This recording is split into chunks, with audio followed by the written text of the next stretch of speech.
Welcome back to Poorly Educated Today in the News, and buddy, let me tell you, America today looks like somebody shook up a snow globe full of lawsuits, warships, tech stocks, and federal agents and said, yeah, that'll do. It's all happening so fast my mullet can't keep up. I tried to explain it to my cousin Ricky, and he just blinked twice and asked if this was one of them Marvel crossover events. Honestly, close enough. Segment 1. The Fed fight, the court fight, and the who's actually in charge fight. All right, y'all, the big showdown today is between President Trump, the Federal Reserve, the Supreme Court, and probably gravity at this point. Everything's battling everything. It's like the government tried to play Red Rover and split its own spine. So the Supreme Court is sitting around today hearing Trump versus Cook, a case about whether the president can fire Fed governors whenever he feels like it. Normally, the Fed is supposed to be independent, which I always thought meant they sit in a windowless basement, drink lukewarm coffee, and quietly panic about inflation.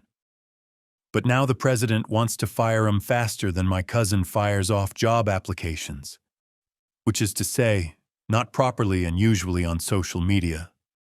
One justice literally warned that letting presidents fire Fed folks whenever they're cranky could shatter the independence of the Federal Reserve. Shatter it. Not crack it, not dent it, shatter it. Sounded like he was talking about some sacred heirloom vase Grandma keeps in a locked cabinet. Meanwhile, Fed Chair Jerome Powell ain't just dodging interest rate drama. He's now being criminally investigated by Jeanine Pirro, who I'm pretty sure hasn't unclenched her jaw since 1996. She says Powell lied to Congress about fancy renovations at the Fed building. Now I don't know who needs a VIP dining room at the Federal Reserve. What are they serving? Artisanal stress. Inflation-flavored soup. Garnished with existential dread? Powell says the whole thing's a pretext. And I'm sitting here like, buddy, the whole government right now looks like a pretext. It's pretext on top of pretext with a side of this is fine fries. And through all of this, the Fed voted 10-2 to keep interest rates the same, which in government terms means we see the fire, but we're not grabbing the hose yet. This country ain't just divided, it's braided like a horse's tail somebody got bored with. Segment 2. The AI bubble pops. Microsoft slips on a GPU banana peel, and America builds a second power grid for computers. All right, y'all know I love technology. My cousin Earl put ChatGPT on a BlackBerry once, and it smelled like burnt plastic and regret. But even I can tell things are getting kinda weird. Microsoft, the big blue tech whale, lost nearly $400 billion today in market value. $400 billion. That's more money than my entire extended family could spend even if we did Walmart Supercenter speedruns. And you know why? Because Microsoft spent $37.5 billion on AI stuff, and investors finally went, wait, what if AI doesn't magically fix everything like a corporate fairy godmother? Turns out feeding GPUs is expensive. They're like the world's most spoiled pets. You gotta buy them data centers, cooling systems, and electricity that could power whole nations, and they still want more. Then Microsoft revealed nearly half their future revenue depends on OpenAI. Half. That's like saying your whole retirement plan is based on your nephew who says he's gonna be a professional gamer. Maybe he will, but you probably shouldn't put grandma's house on the line for it. And here's the kicker. America's building 252 gigawatts worth of new gas power plants just to keep the lights on for all these data centers. At this point, AI is less digital brain and more hungry raccoon behind your house that keeps getting bigger. No wonder the doomsday clock just moved to 85 seconds to midnight. When the scientists explained why, they basically said, nukes, climate change, AI, and general vibes. And honestly, hard to argue. Segment 3. Greenland, NATO, tariffs, and the president's Arctic real estate speedrun. Now y'all, the Arctic drama this week is hotter than a jalapeno in July. President Trump once again took a swing at buying Greenland because apparently he wants to collect countries like Pokemon cards. Denmark said no. Europe said no. Everyone said no except maybe one intern who misunderstood the question. So the president threatened tariffs on 8 different European nations unless they helped him secure a framework deal over Greenland. And because Europe likes money more than cold islands, NATO came to the table in Davos, and suddenly everybody's nodding politely. Now we've got Operation Arctic Endurance, which sounds like something you sign up for at a CrossFit gym. And Greenland is basically becoming a giant military ice cube tray full of NATO troops, surveillance systems, and missile defense prep work. America didn't get to buy Greenland, but we definitely got the next best thing.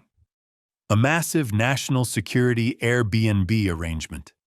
And the Europeans said, fine, please don't tariff us, which is basically the diplomatic version of, if we let you borrow our truck for 2 days, will you please stop yelling? It's impressive, honestly. The president created a crisis, negotiated the crisis, solved the crisis, and declared victory over the crisis he created.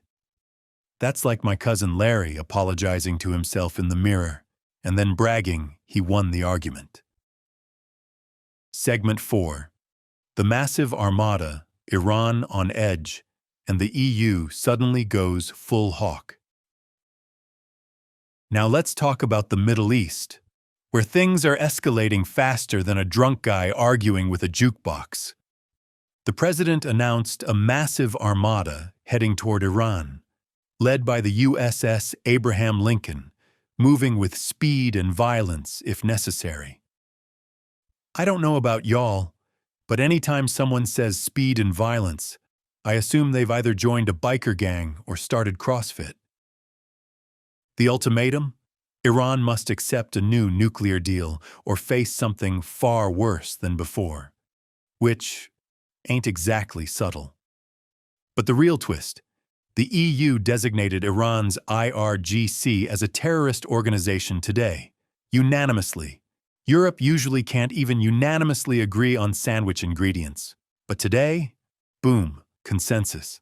That leaves Iran isolated, surrounded, and probably more nervous than a cat in a bathtub. Meanwhile, Saudi Arabia and Israel are coordinating with Washington like it's a neighborhood BBQ where everyone brought ballistic missiles instead of potato salad. I don't know if this leads to peace or war, but it definitely leads to me opening my weather app just to check the temperature of the Persian Gulf. Segment 5. Minneapolis tension, student loans shrinking, winter storm chaos, and America trying to breathe. All right, before we wrap this up, let's talk about the domestic situation, which looks about as stable as a lawn chair at a sumo wrestling match. In Minneapolis, federal agents shot and killed ICU nurse Alex Pretty during an immigration surge operation. DHS says he had a gun, witnesses say he had a phone, videos say, this whole thing is a mess. And now Minnesota's governor is demanding federal agents withdraw. But the feds are blocking state investigators and holding the evidence like it's a secret recipe for federal chili. If you ever wondered what a constitutional standoff looks like, well, here it is. Nobody's backing down, and everyone's yelling like it's Thanksgiving dinner at Aunt Brenda's. Meanwhile, RFK Jr. is trying to overhaul the vaccine injury system, which has big pharma sweating and lawyers drooling. One of the advisors literally profits from suing vaccine companies, which feels kinda like hiring a fox to redesign your henhouse security system. And the Department of Education? They're shutting down unlimited student loans. No more Grad Plus. Now it's $20,500 a year for grad students, $50,000 for law and medical students, which sounds fine until you remember med school costs roughly the GDP of Portugal. And finally, the winter storm. Over 100 dead. 500,000 without power. New York's homeless freezing. Tennessee iced over. The whole country looking like a freezer someone forgot to defrost. The weather ain't just bad. It's basically sending resignation letters. In conclusion, America today feels like a truck fishtailing down an icy highway, somehow still moving forward, but we're all gripping the wheel and hoping we don't spin out. We've got court battles, tech crashes, Arctic showdowns, Armadas, standoffs, and a winter storm trying to turn half the map into a popsicle. But hey, we're still here. We're still talking. And as long as we're all hanging on, this poorly educated podcast will keep trying to make sense of the nonsense, one bewildered redneck thought at a time.